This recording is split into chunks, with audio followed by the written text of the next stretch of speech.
The relations has gotten closer in the Somaliland region in the northwest of your country and the Chinese region of Taiwan. In 2020, Somaliland has opened up a Taiwan representative office, and most recently an official visited Taiwan and said that no country can indicate the Somaliland's diplomatic relations. So what do you make of this statement? We condemn Taiwan's approach to Somaliland. We will always protect Somalia's national sovereignty and territorial integrity, whether from Taiwan or any other entity. Taiwan's approach is really appalling in some sense because it creates instability in northern Somalia, Somaliland, in the rest of Somalia, and instability in the region by making diplomatic relations with separatists, militias, and non-state actors will further create insecurity in our region and really undo what the world has working towards improving security in that area. Whether it was the United Nations and the African Union and the regional countries which have invested greatly into the peace and security of the region and the unity of Somalia. So I think Taiwan's approach is very unproductive, unhelpful to Somalia, Horn of Africa, and Africa in general. It undermines the peace and security of the continent, and we will not allow this to continue. Secondly, the agreements they made on resources on Somalia will not allow. We consider these agreements to be absolutely null and void.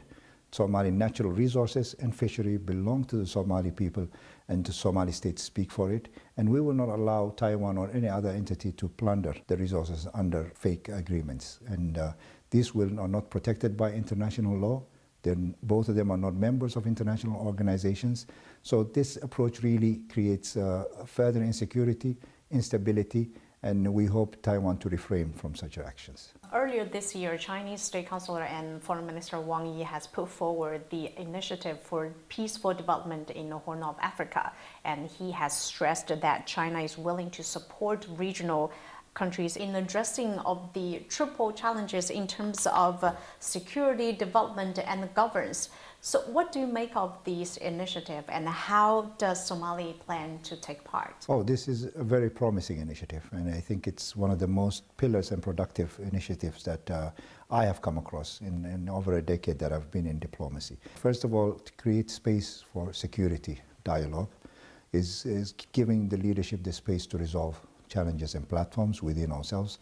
Horn of Africa, although being in global strategic geopolitical position, but also was keep on having hotspots that require to be resolved. Initiative. I think Somalia, unfortunately, was one of the countries that were left out in the first phase of China's infrastructure development in the region's investment, and we hope to catch up with that. And also the two axes being the Nairobi-Mombasa railway as well as the Addis Ababa and Djibouti railway, expanding that to neighboring countries really gives us the opportunity to develop and build our infrastructure. Third point of the initiative of governance is really institutionalizing the first two and making it more our own, and building the Somali institutions, the regional institutions to work together so that we can have on Horn of Africa characteristics of development and as well as our own nationalistic ways of developing. I think one lesson most of us learned from the Chinese development was that you cannot take models as they are, you have to make it your own.